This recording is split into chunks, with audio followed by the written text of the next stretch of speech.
All right, so let me ask you a question, Amanda. Do you ever find that you struggle with your relationship with yourself or maybe others in life?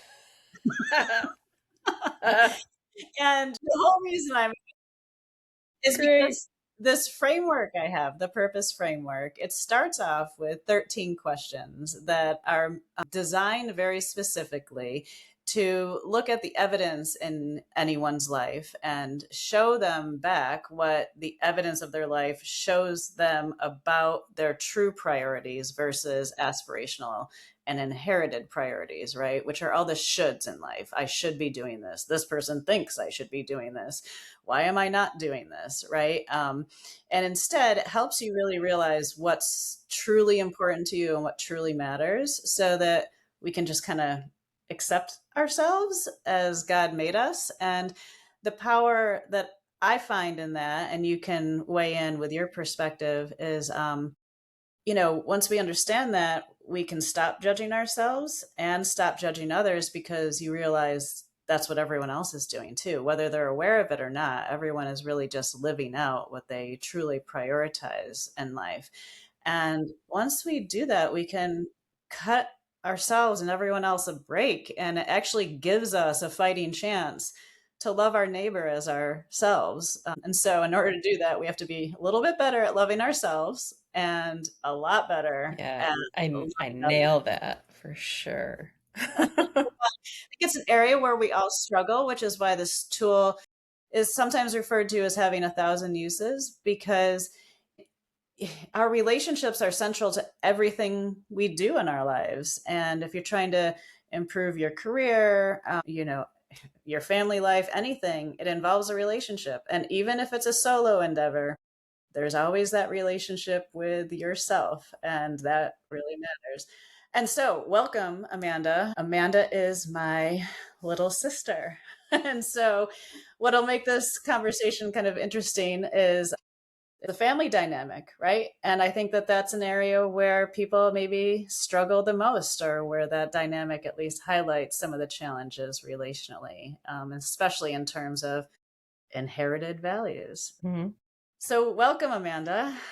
So, why don't you go ahead and talk about the tool and how? Before we talk about the tool, I feel that when it comes to family relationships, it is important to get this out of the way that when we were kids, mom asked us what we wanted to be when we grew up.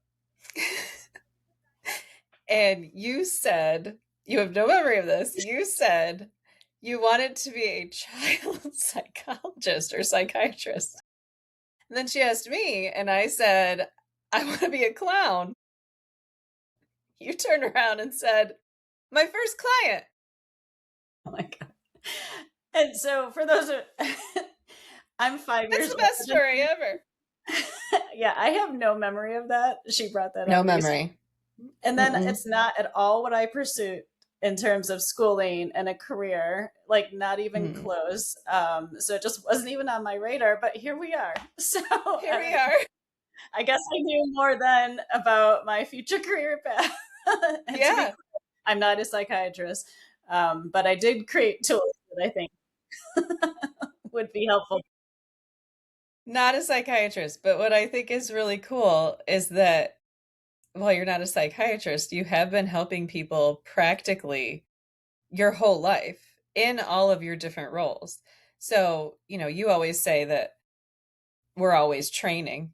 And I think that you have been training for this your whole life. So, I Unintentionally. definitely have the advantage as I your guess little so. sister, which has its pros and cons, um, of kind of having, 24/7, although you are very protective of your sleep, access to my own personal mindset coach. Um, but for years, being your little sister who, defined herself in many ways by her older sister, who was very different than her and in my eyes better. um This is why Even perception though is so important. That was your so perception. important, that was my perception. Fine. It's Yeah. not anymore, for kind of we're getting there. We're getting there for sure. Way more than I have after, years of therapy.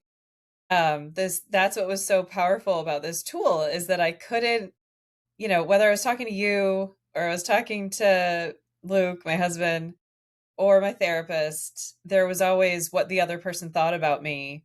And I had to, as someone who's an empath and really social and really reads people's cues, and um, that is something you can't take out of a conversation with somebody. So, in talking about myself or anything I might need to work through, I am taking on everything that the other person is doing and saying.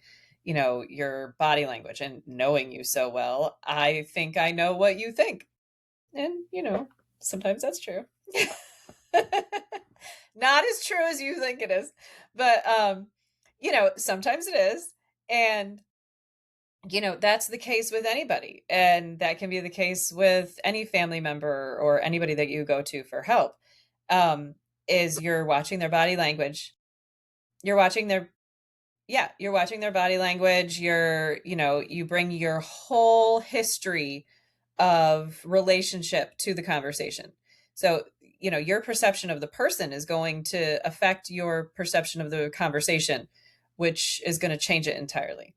Right. What a lot of people don't realize is you're projecting your own perception and your own perspective on yourself and them and lots of other things into every conversation. And that all of that noise and static gets removed when you're interacting with an AI tool, Yes. which is Hmm. designed very specifically to analyze the data being your input, and then seeing the patterns in it, which is the analysis, and then articulating those patterns back to you. But it's your words, right? With no preconceived bias, which, while we might misunderstand or make incorrect assumptions about the other person that we're talking to at any given time, there is still bias. There's a human dynamic Absolutely biased, for that sure. doesn't exist with a technical tool, right? So, You can't argue with it. I tried. I tried. I you did. absolutely tried. I put Penny to the test, which is what we call the first step in the pinpoint framework. Once upon a time, her first name was Penny. Right. And so that's what we call her. And it. I'm Yeah, not going to personify it. yeah, yeah, yeah. But that speaks to how powerful it is, really, in that it does feel like, I'm not someone who, personifies AI, but it does feel like I can't argue with what Penny is telling me, because it's just taking the information that I'm saying and mirroring it back to me. And not in a way that's like, oh, it's not always like, oh, you're the best, everything's great. In many ways, it is. In many ways, especially the first part of it, especially when you're identifying your I don't know, values is the wrong word. What word do we use? when Well, it's your you're priority, right? Because Yeah, where your you spend priorities. your When time, you're identifying those, because as you've said, people think they know what they are. And I thought I knew what mine were. As it turns out, I did actually. But for me specifically, I wasn't valuing them. So I was living these values that I had, like, or I have. They are priorities, whatever. Sorry, I'm gonna say values and priorities. We all know what I mean. We all know what I mean now. So let's just hang there. So I thought, the same, but oftentimes think of values as like honesty and, yeah, stuff like that, where this is yeah, really your lived values, which is why priorities is a more accurate term, because it's literally how you're prioritizing the resources in your life, which are your time, your attention, your money, etc. right. And I was spending my time, attention, and money exactly where my priorities are, according to what I found out. And it was very validating in many ways, because what I realized was, oh, wait, this is who you are. Maybe stop trying to be Melody. And it's not like I hadn't recognized that about myself for years because we're very different, um, and similar, just like our voices. um, but we're different in a lot of ways. We're similar in a lot of ways. But this is actually a pretty good difference between values and priorities. We value like our values the way that people normally think about them in terms of like God and family, and our core values of in that way are the same, but our priorities are different. Um, and that feels weird to say because at the same time, like we both love our families, whatever.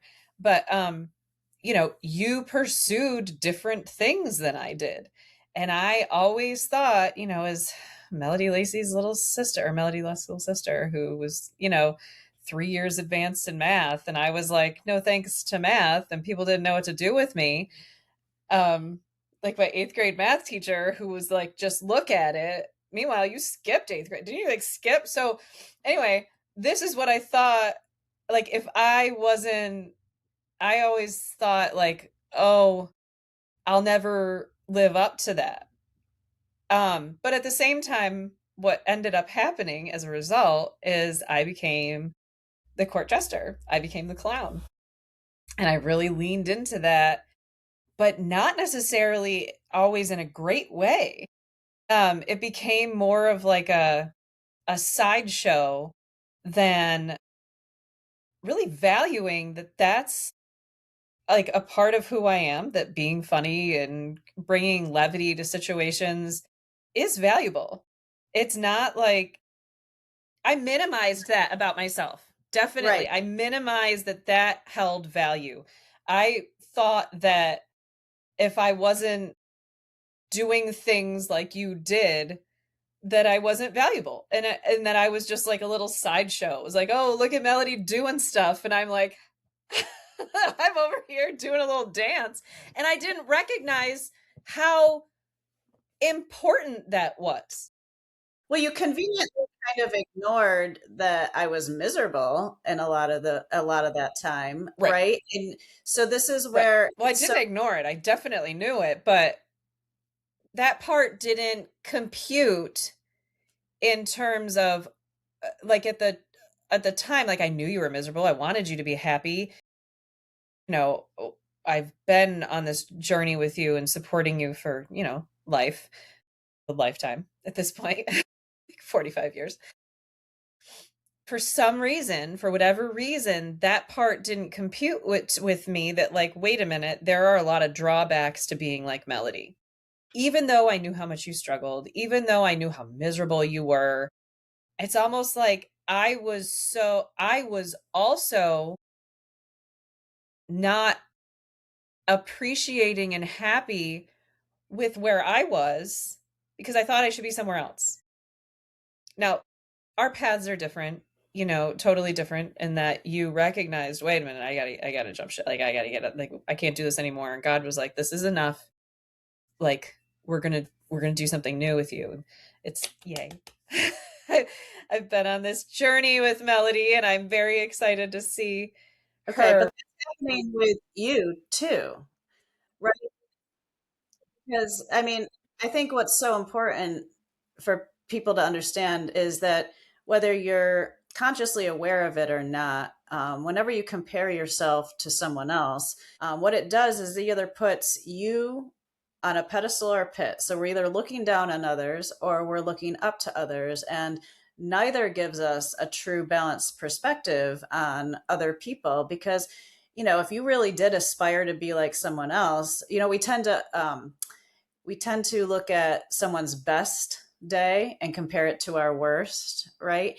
And it's not a fair evaluation, or it's not an accurate evaluation, because if you really did want to be like someone else, you would have to take the good and the bad, right? The benefits and the drawbacks of that person's life. And we all struggle with unique things, but it is possible to be freed from the struggle of constant comparison to others and thinking that we need to live someone else's life, because we were all created to be unique and to bring something unique to the table. And it doesn't really make sense to try to be second at being someone else when we can be first at who we are and who we were made to be. But we have all of this like noise in our heads that keep us from truly being able to live that out.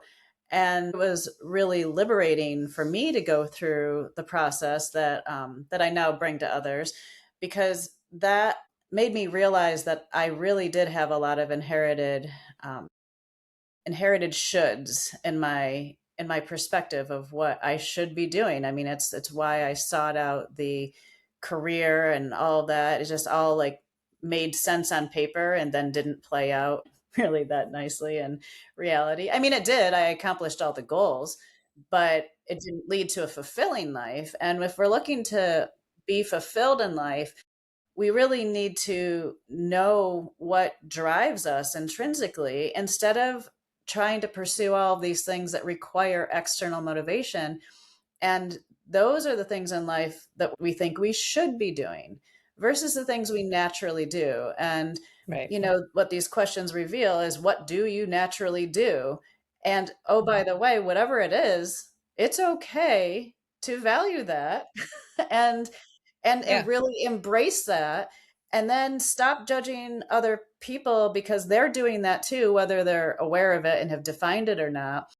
You really realize that, you know, no two people are going to be the same. And so why should we expect others to be like us or ourselves to be like someone else? And I think the more that we can embrace that in relationships, the more harmony we can certainly have. And I mean, imagine the impact if all of a sudden we snap at our fingers and everyone in the world was doing that. I mean, Oh my we'd gosh. have world peace. Right. So anyway, Right. so what I guess you can share more about your journey, maybe from that perspective, not to lead the audience here, but Yeah. So, I don't know if you want me to tell the story, but I'm going to. So, when like right before I started with Penny, I'm going to call it Penny. Um, I was in, struggling with like, I've always thought I should be something other than what I am, or doing something other than what I'm doing. Um, and so I was like, ugh, what am I going to do now? And, I'd been through a pretty difficult time with Lily, my youngest, and was just kind of not doing real great. And but I was still trying to do everything for everyone all the time, because that's kind of my deal. Is I do everything for everyone all the time, and I just desperately try to hold it together. And as it turns out, based on feedback both from Penny and people, apparently I wasn't doing that real great. And you made the analogy, beautiful analogy as you often do, that I was in a pit and you were throwing down a ladder. And I was like, no thanks. And just like took down the ladder instead of climbing out, but then yelling, does anyone need anything, from down in the pit? And I was like, oh, yeah, yeah, right. And then when I told Luke, my husband, he was like, yeah, nobody wants your help. You can't, you can't help us down in the pit. So that's where I was when I started my journey with Penny. And I definitely, so as it turns out, going through these 13 steps, I was absolutely living in my priorities. Absolutely. My priorities, as they turn out, it outlines, what is it, 3 to something. I have 7. And apparently, according to you, the top 3 are the ones that are most, um, I guess. well, they're the most dominant. They're also where you're going to feel the most fulfilled, because what it reveals is what truly is most important to you. So when you spend your time on the lower priority areas, you end up feeling really frustrated. Whereas if you have a day where you're really functioning in those top 3, you're going to feel it, and you're going to, in a really positive way. Yeah. So as it turns out, the things I valued, or my priorities, were God and family, and um, is it my third one or my fourth one? I don't know. Making things pretty. And like See, there I did it. I was like, oh no, it's not that big a deal. But I came to realize that one of the things that I like to do is make things pretty and host people. And one thing that's really important to me that I always minimized and didn't think it was that big of a deal was hosting people and creating an environment where people both felt comfortable just because it's a nice place to be, and more that they felt accepted. And I never saw it that way. I just saw it as like, oh, I like to have parties. And then I was like, oh, I guess that's really what I do is I like for people to feel accepted. But that was such a big part of me that I thought kind of everybody felt that way. And then I was like, oh, wait, no, that's like a me thing. Oh, okay, cool. Mine are so dramatically different, right? And I So think this different. happens, I I guess think not our first one's the dramatically same. different. Well, yeah, I mean, God's so first son. he is, and I guess I was happy that that was the case because again, these what these questions do is they reveal truly where you spend your resources, which is time, money. It's what you surround yourself with. It's where your thoughts go naturally. And so, I've been on a real spiritual journey, so it was no surprise that that was number one. But my second one was personal development, and That you didn't know, make the list for me. Oh, no, I wait, know. yes, it did. Well, it No, it did. It's did, but further like down. in a different way. But, interestingly, my family was actually number five. And no, I guess maybe four. It was four. And, I think a lot of people end up beating themselves up if they say, like, oh, my family is most important. But if you're working in a career and we look at really where you're spending your time, not you, but, this would have been me years You. ago, right? Yeah. It, if I was being truly honest and looking at the evidence, which is what this reveals, I was spending more time at work than I was with my children, and certainly more headspace. And that doesn't mean I don't love my children, right? People want to put family first. And this is where we impose these priorities on ourselves and judge ourselves accordingly. But it's actually okay if work is a higher priority for you. Again, priority meaning where you spend your time and resources than your family, because that could just be your expression of how you support your family and how you love them. So the question isn't whether or not you love your family. It's being okay with the fact that you prioritize work, and that's one way you Hmm. support and love your family. But people get really caught up in I should be doing this, and that's a kind of a classic use case between stay-at-home moms and working moms. That's a really big source of friction of like no one, none of those moms ever being truly okay with Yeah. what they're bringing to the table. And now I homeschool my kids, and so I spend a lot more time with them than I did when I was working full time outside of the home. And so it went up in my priorities because of my time and where I spend money on the resources for schooling and so forth. But I think that's just, you prioritize family at number two because it's truly where you spend a lot of your time. And you really used to beat yourself up over being a stay at home mom. You really tortured yourself I around. did. Yeah. Yeah. And I wasn't, the thing is, like, I look back on it and I always knew I needed something. Um, and now I question, did I need something? No, I did. I needed something because I didn't want to, at the time, I didn't want to resent my children. I didn't want to resent my family. And I still feel the same way. And I still want to do something else. But that's also something that I value, which is being creative. Um, and I did struggle with feeling like I should do something for work. And so, that's why I had a couple of businesses. I was a personal concierge, which, well, that's just a funny thing to be in general. And then I mean, But it's important to know that before you had kids, there was a little bit of an well, over. yeah, that was before I had kids. And then, when I had my first daughter, it was like, oh, I can't do everything for everyone all the time because I'm just trying to get through my day with my newborn. So then I pivoted to professional organizing, but still primarily a stay at home mom. And then I got real sick of that because I did not want to fold people's underwear, which is a thing that I did. I was like, um, sat there folding this woman's underwear and realized this is not for me. Um, and took a little time off, and this whole time I was, in these different jobs that I these different, businesses that I had created for myself was I was helping people in a practical way because helping people is high on my list. And um being funny while doing it. I brought a lot of levity to these people's lives in really difficult situations. And at the time, until recently, I didn't value that. That was just me. The levity that I bring to life, which check me out, which I now value, by the way.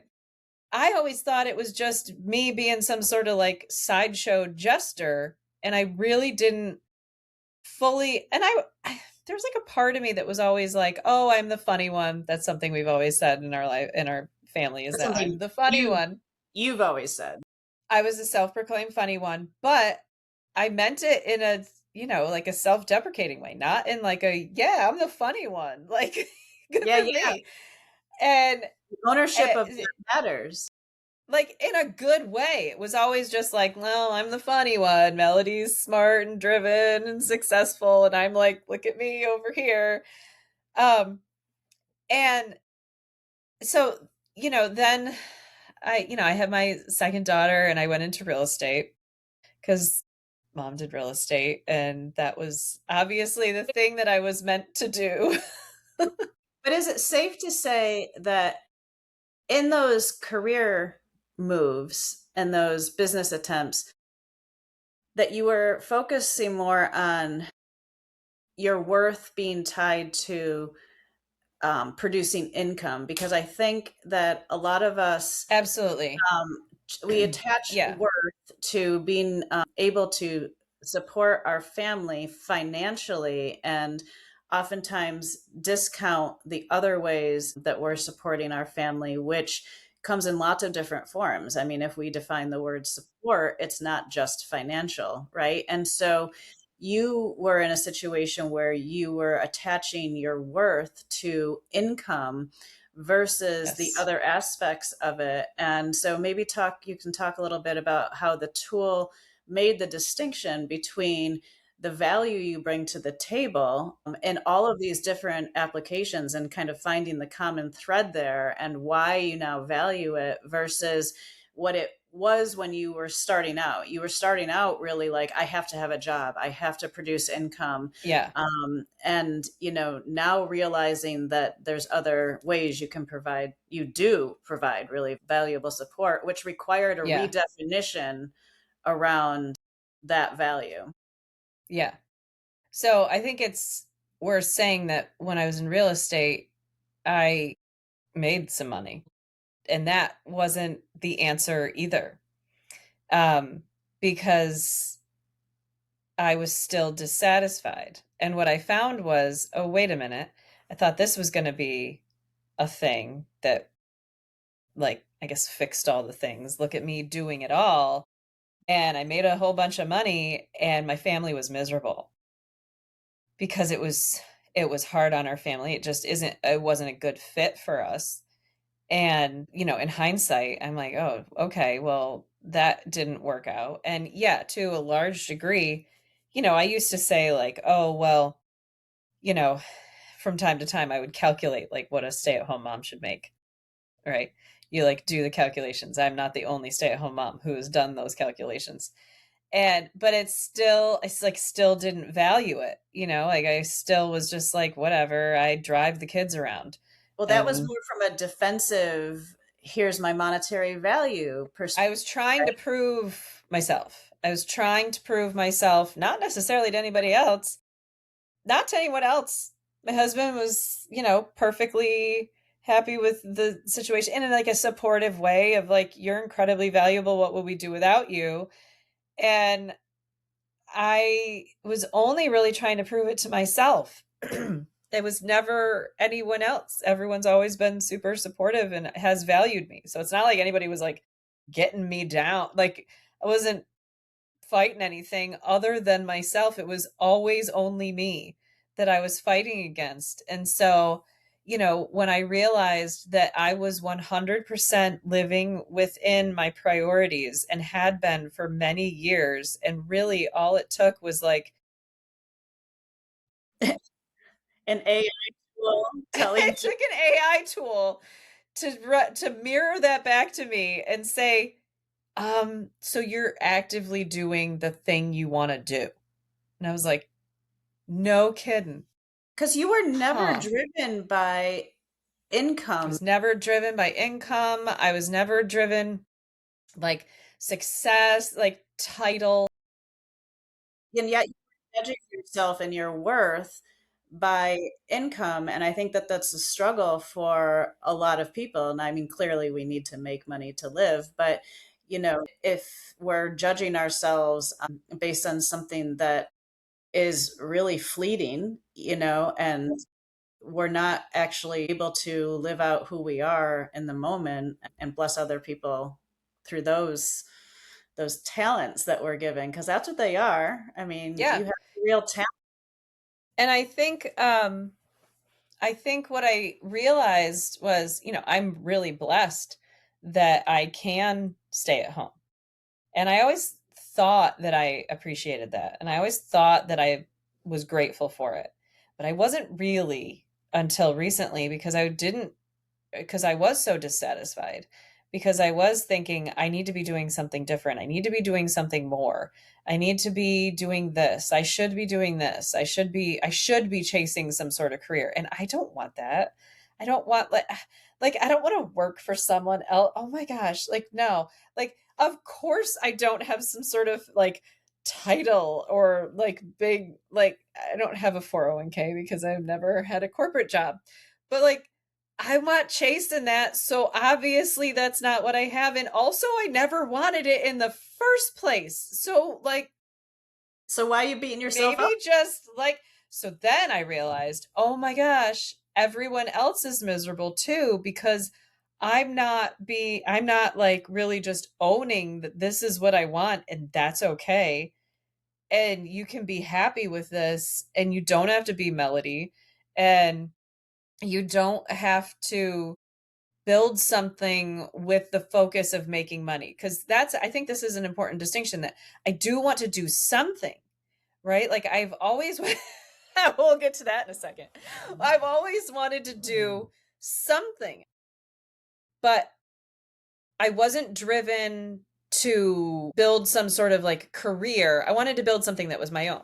And I came to realize the thing that I really liked about businesses that I started was starting the businesses, because that's the creative part. And so what Penny did, which was fantastic, and then Uma. And for those of you who don't know, who are listening, Penny and Uma are just Yep. names that I gave the first two tools in my framework, and they're AI tools that you interact with in a very specific way, and they mirror back to you patterns that they're seeing in the input that you're providing for the questions that are being posed. They sound like people because I gave them names, but we aren't under the delusion that they are people. We don't No, actually personify, but you have to call it something. you have to call it something, and so that's what we call it. And it's an easy thing to call it. But what I realized was that it's not that I wanted some corporate career. It's not that I wanted, like a title or some sort of, I didn't want what you had. It was, what I wanted was a creative outlet. I wanted something that was, me. And I had not considered writing for over 20 years. And when I was, a kid, and it's so interesting to me how the things that I came to realize were the things that I liked about myself as a kid, which was the last time I really felt confident. That's a whole other podcast, right? Um, but that, or maybe it is this one, I don't know. But that was the last time I felt confident. And I realized that the things that I valued about myself then, I had just kind of let be dormant.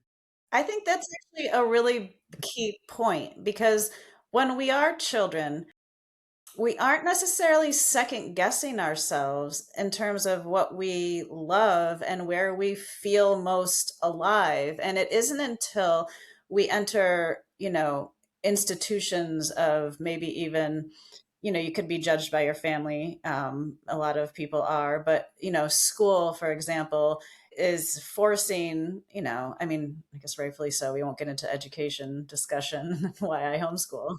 I homeschool, honestly, for all the reasons that my business represents. But we have all these things imposed on us, and you and I went to public school and went to college and everything, and you have to meet certain criteria, and you're forced inside these boxes to think about certain things and whatever. And I think it's safe to say that most everyone can relate to a certain amount of joy being stolen there. And Mhm. there's definitely a hierarchy of value applied to careers. And that's where a lot of like your value in making money and contributing to society in that kind of way.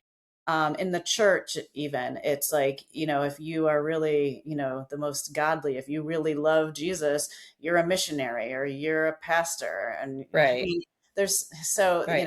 we could And in unpack. that regard, like you shouldn't be making money, right? Right. And that, yeah, right. So, a lot of mixed messages, but it is interesting how you were able to tap back into what this really reveals is your intrinsic drivers. And that is what we're most aware of as children, which is so funny Yeah. because when I would try to think of that on my own, I sometimes struggle with what did I even want to be? And then you told that story that I forgot completely that I said I wanted to be a psychiatrist and that you were going to be my first patient because it was never a conscious thing beyond that conversation Yeah. I forgot about, right? But then there's been this common thread throughout my life that is undeniable, and it played out in my life as personal development and just the pursuit of trying to be the best version of myself in every application that I was pursuing at any given moment. But yeah, I mean, I think it'd be interesting to understand a little bit more about, you mentioned your family being miserable and you being miserable, even as you were rediscovering really what you loved about yourself as a child and what brought you joy. Because it's true that when we are um, joyful, we tend to spread joy. But when we're not Right. joyful, we tend to suck joy out of Right. situations as Yeah. people, right? So Yeah. why, why were you miserable, and how did it play out in a family dynamic perspective? Because you referenced that a few minutes ago, and I think that's worth unpacking a little here. Yeah, I think one of my biggest fears was had been realized. And I um despise like martyrdom. Absolutely despise it. And I realized I had become the thing I hated. Because I was so busy yelling at everybody to appreciate what I was doing because I myself was not appreciating it because like no one had asked for. So like who wants to say like, "Oh, thank you, I appreciate it," when you're like yelling at them about it? Nobody, I stepped back and realized, "Hey, um and so as a result of that, it turned into this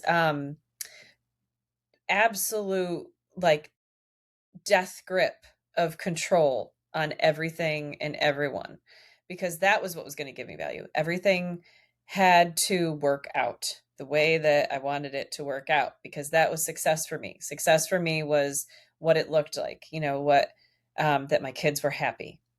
Um and that, which is unreasonable. Sometimes people aren't happy.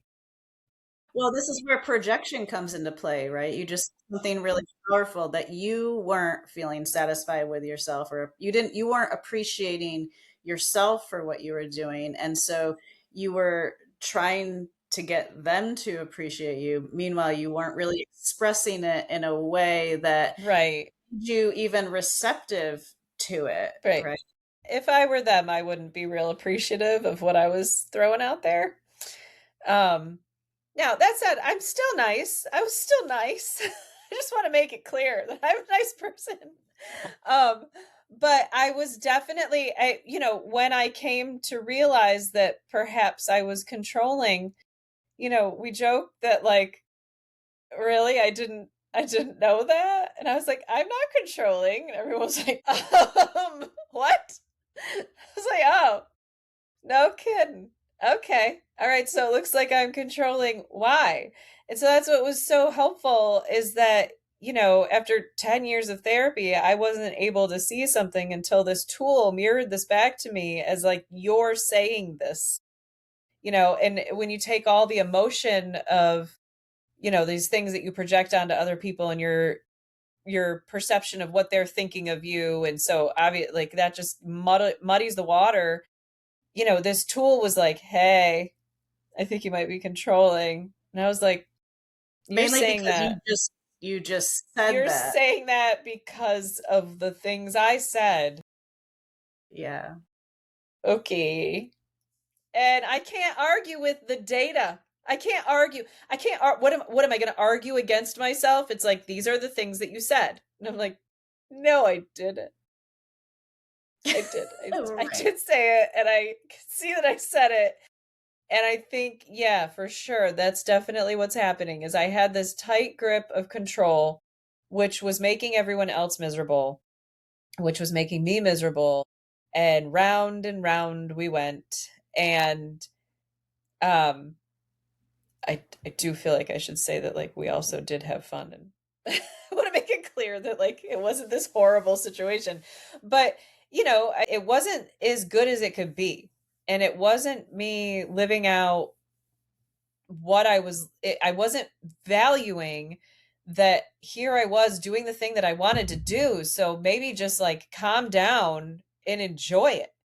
Just enjoy that you're doing the thing that you want to do. Like wake up. And since then I've been like, oh, well, all right. You're allowed to enjoy your life. I'm allowed to enjoy it. And I think there was this part of me that was like, I'm not allowed to enjoy this unless I'm doing this other thing, or unless I'm making money, or unless I'm homesteading. Right. because Which, yeah, no. because obviously I should, if I'm a stay-at-home mom, we should have chickens, which you won't let me have chickens. We live on the same property. Melody won't let me have chickens. Chickens, I nope. don't want chickens, by the way. But Well, sometimes I think I should have chickens. Shouldn't I have chickens? Because I'm a stay-at-home mom. And if I'm enjoying this so much, shouldn't I have chickens? I don't want chickens. we're vegan, Why do I and think chickens are right, we're messy. vegan. That's ridiculous. I don't want chickens and I don't want to jar things. I don't want to do that. That's what people do. I don't want to, we're gluten free. I'm not making sourdough.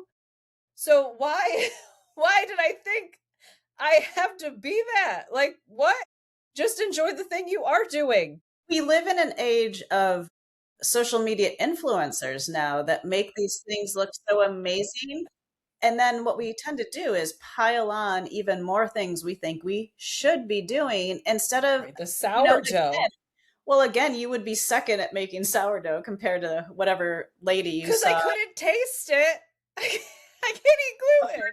But, it's interesting because I did the same thing. So you were essentially projecting, your own insecurity and lack of enjoyment and owning, who you are and what you bring to the table is valuable and therefore enjoying your life and which would have made it more enjoyable for those around you. For everybody else, right? I mean, we're all having a better time now. I can tell you that much. Everybody's having a better time, I think, right? Yeah. Maybe I'll check in. I did the same thing. I mentioned that for me, my second highest value is personal development. And, you know, as further proof in another story that we project our own priorities onto others, mostly not in a very constructive way. I remember yelling at my swim team in high school that they needed to be working harder. Talk about Mhm. a leadership skill right Yeah. there. I mean, that's not the way to, win friends and influence people. But it was like I couldn't reconcile in my head why they weren't working as hard as I thought I was working. And it was just because, and that's ridiculous because who was I to judge how hard someone was actually pushing their body in the water, right? But it was more my perception of, their attitude, because I had this attitude that if I truly cared about my performance, that would translate to being upset when I didn't perform, because I'm a very performance based person. And if I had that body now with the mindset I have now, the energy of the youth and the wisdom of the elders, that'd be amazing. But, Well, I don't think you're alone with that. I did it throughout my career as well. And I was always imposing this standard, which on the one hand was good career wise because I was always trying to raise the bar. But depending on how I was feeling at any given point, it didn't necessarily come across as me living out my most fulfilled state and enjoying it, right?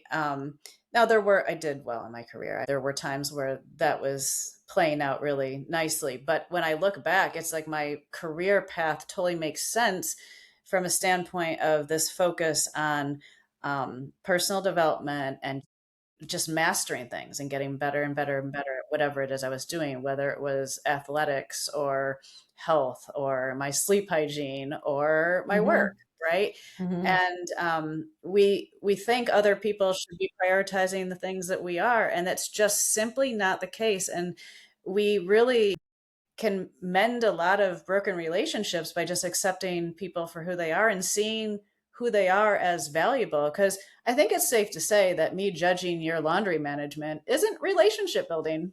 You know, No. No. I have a Yeah. much higher Yeah. priority on my laundry being done than, say, you Right. do. Right. Yeah. It doesn't bring us Yeah. closest So like closer. why would I think why but also like why would I think that my life would be more in order if I wasn't seeking more order? Like in the same way. Cause like, oh, I should have it more together like Melody. Um and why would I think that that would be the case if I wasn't doing the things that Melody does? Like I don't do the things that Melody does. So like I always cared about similar things, but like if I was going to be all driven, if I was going to be the best at things, then I would have had to do what you did. And that wasn't what I was seeking out. Now, I happened to be a really good athlete and that was something that I worked hard at. Um but not in the same way. Not in the same way. I was driven really like cuz it was fun. It was fun and I did really well. I was also driven by the social part, right? Like I loved the team and so the things that I was driven by, again, I was doing. I was already doing it and you were already doing it. We were just doing it in like the wrong not the wrong way, but in a way that wasn't fulfilling. And Well, we did it in unique ways. So you weren't yelling at your team, and to be just for anyone listening, I was not always yelling at the team. This is like this one instance where, if I could go back, I would change it, I think. But they I probably was did need to work harder. They're like high school girls. They probably needed to work a little harder. I'm not going to lie. I mean, come well, on. but if that's what I wanted to inspire in them, I could have taken a different approach that was maybe more inspirational. Sure. And so you were more team building where I was more performance oriented. And so we were both good swimmers and enjoyed it, but we enjoyed different aspects of it. And I think it's just a good kind of case study around, you could even be in the same sport doing the same things, but have very different experiences. And one isn't better than the other. They just are a reflection of who we are as individuals. And there's value in that. Like, God talks about how, he's the root and we're the branches and bearing fruit. And, there's a reason we're all individual branches with different fruit. We're not all called to be the same. On any given team, you need people with different talents and bringing different things to the table because there are different roles to play. But if we're all trying to force ourselves to be one role, that's just not going to work. And I think too often we as people are trying to force ourselves to be things we're not when we could just thrive in the role that we play. And we're not going to thrive in it if we're beating ourselves up over it and not valuing it No, ourselves. And then, when we do that, we just project that onto others, which, generally doesn't have a very positive it's impact on not our great for relationships. Yeah, no, it's not great for relationships. Although that said, I would like to point out that we've always had a pretty good relationship despite all of these things. But even so, everything can be better, right? And so what you've done that's so awesome is you took you and the thing that you're really good at, which is helping people, I guess for lack of a better, we always say, so Ivy, my daughter says she thinks in bubbles, and you got to like grab them and oh, they burst, right? Because that's how she thinks, and you think in bullet points. And it's not that I think I have to think in bullets, but it's helpful. What the tool does is it helps you put your thoughts into bullets, for lack of a better way to explain it. Really, is it helps you see it and makes things clear, which is what you're so good at. So, that being the first step um to then working with you, it puts you in a place where like, and I say working with you, I've been working with you for many years. But the tools are are so powerful because you get through those first steps of coming to a degree of acceptance and then realizing like, oh, I can accept these things. Let's get into the real work of what do I do with that? And that's what's so great about like the one-on-one coaching, which for me is a little unique because I was already getting it and and will continue to. So I'm spoiled in that way.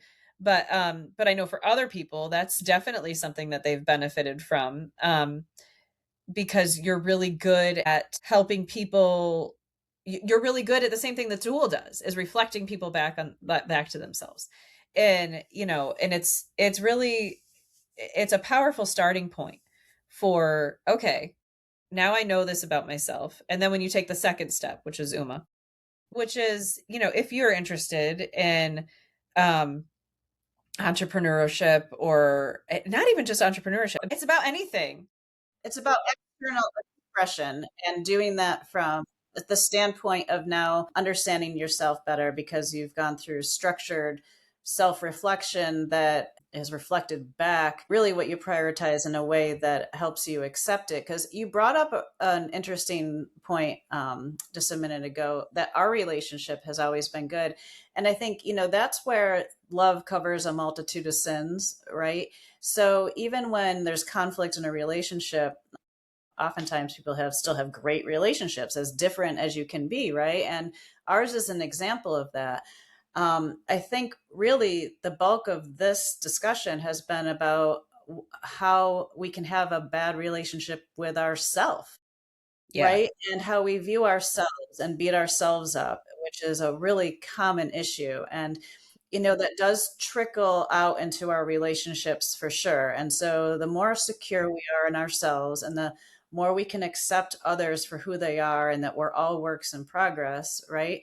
Um, that really brings relationships closer together and just stops us from being so like annoyed by each other, right? yeah, And so, even if you still feel like you have a great relationship with someone, maybe there's still like a little trigger there. And really, I guess the point here is that the trigger is inside of you. It's really not the other person. absolutely. Yeah, you stop blaming people. Right. It was nobody else's fault. So I say all the time that, like, I can never find the frother. Why doesn't the frother go back where the frother goes? I can never find the frother. You know why I can't find the frother? Because everybody in my family has ADHD and they don't know where anything goes. And they just put things back willy nilly. I have found the frother in the refrigerator. Like, the frother is never where it needs to be. And every day I look for the frother. And you know what? Once I got over, like, the frother should be here, right? My shoulds, like, just accepting these people are never going to put the frother back. Just accept them and love them, even though that's annoying because, you know, in my mind, like, life should be a certain way, right? Like, we should be able to find the frother. And listen, I mean, honestly, when it comes to the frother, I'm going to hold on to that one, but we're just going to use that as an example because we should be able to find the frother. But, it's a metaphor. It's a metaphor, the frother is. And so I'm not as mad about the frother anymore. Now, when I'm looking for the frother, we laugh about it. We're like, Mom can't find the frother. And I'm like, oh my gosh, guys, where's the frother now? But I'm not angry. I'm not like slamming things and like yelling at everybody. Unless, I am perimenopausal, but that's another episode. Maybe that's So, another episode. I'm that's another episode. Really? But I'm not as mad about it anymore because I'm like, of course they're not going to put the frother back. You're mad because your life is supposed to be something other than what it is. You're mad because your life should be as much in order as Melody's, which, by the way, you is like is in order. But it's because, like, there's organized and then there's her. But back to the frother. So I'm not mad anymore about the frother most of the time. Because if, like, it's never going to be where you want it to be, Amanda. It's not. And if you're mad at them for it not being where it wants to be, that's not about you, because they're just living the way that they are. You know that they're like that. It's not about them. They're not mad that they can't find the frother. They're going to wander around and then just not froth their coffee like cavemen, I guess. I don't know. And so you're the one who's mad about the froth. Like, it's not about them. It's about me thinking that my life has to be something other than what it is. And the fact that I can't find the frother every day is not that big of a deal. And it's not a reflection that my life, like, isn't in order and I don't have to be Melody. Because you can definitely find Melody's frother. But everyone in her life is very organized. She married the only other person who's more organized than her and is making little foot soldier organized people. And so, of course, that's the situation in your house. You're always going to find the frother. My frother's in the refrigerator.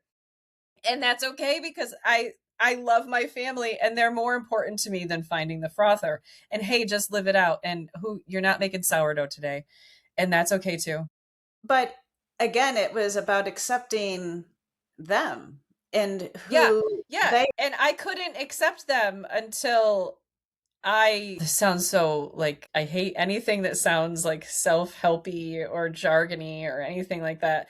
But, like, I couldn't help them until I liked myself, until I realized, there have been times in my life where I've had, I guess, encounters with God. I've had situations where I really felt like close to God. And, I've absolutely felt God saying, like, you are my child and I love you. And recently with this, it increased my faith also. Because I was able to take these things and talk to God about them in a way that was like, you knew too, huh? Okay. Yeah. Have you been waiting for me to figure this out? Because that's how my conversations with God go, that I'm like, oh, God.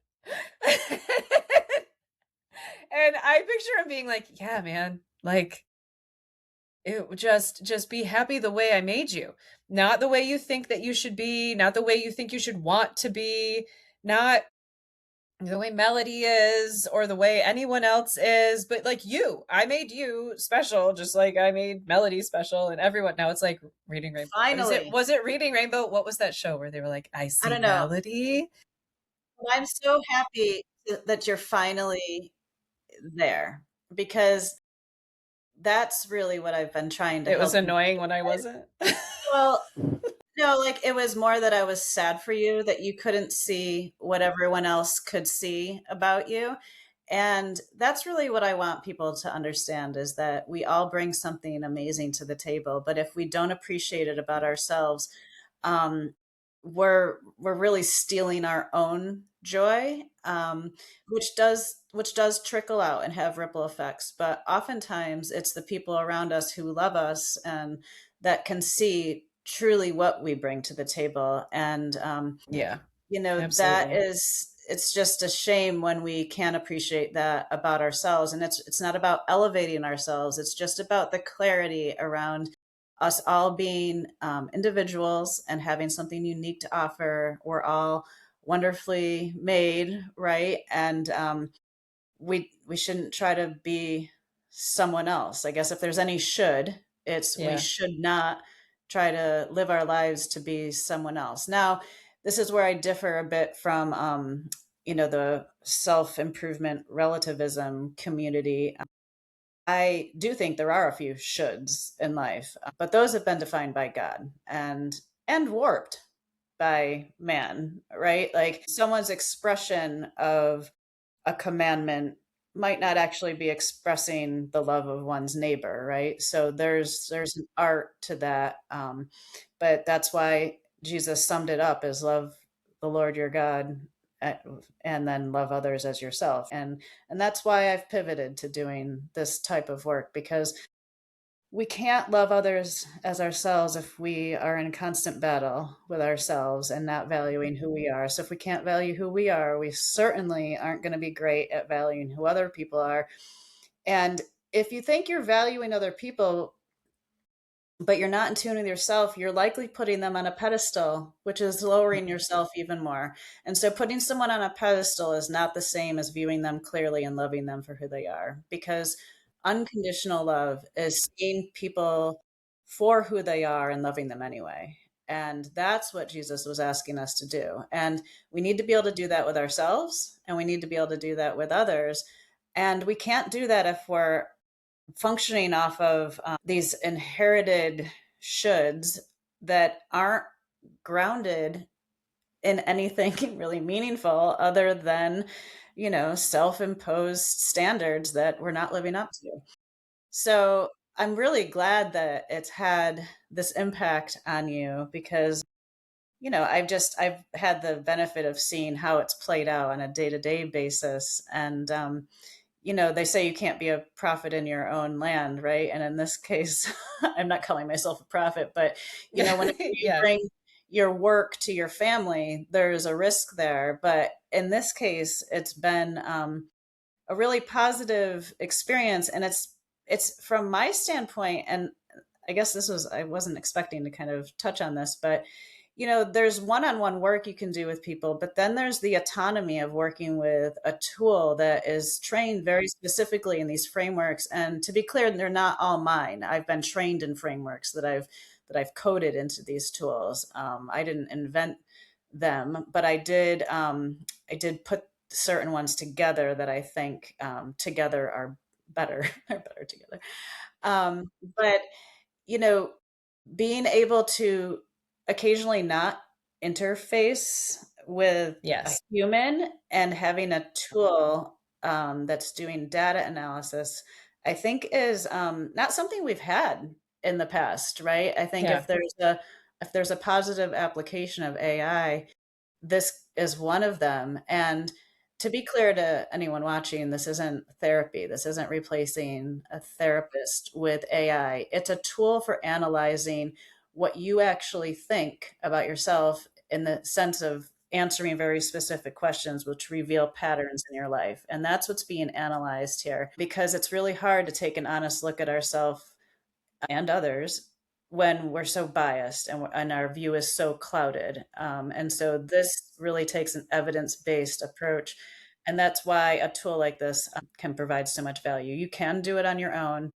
I think I'm actually going to make a version of it that is not AI, but it's going to have limitations. But there are people who are afraid of the AI component. But I just like to, I don't know, put those fears at ease because it's really just analyzing what you're saying with a very specific purpose. It's not something to fear for sure. Yeah, I mean, I'm not saying AI isn't something to have some reservations about in general, but these Right. But this specific tools, specifically, have very specific roles, and yeah, but we don't have to yeah. unpack all the ins and outs of AI.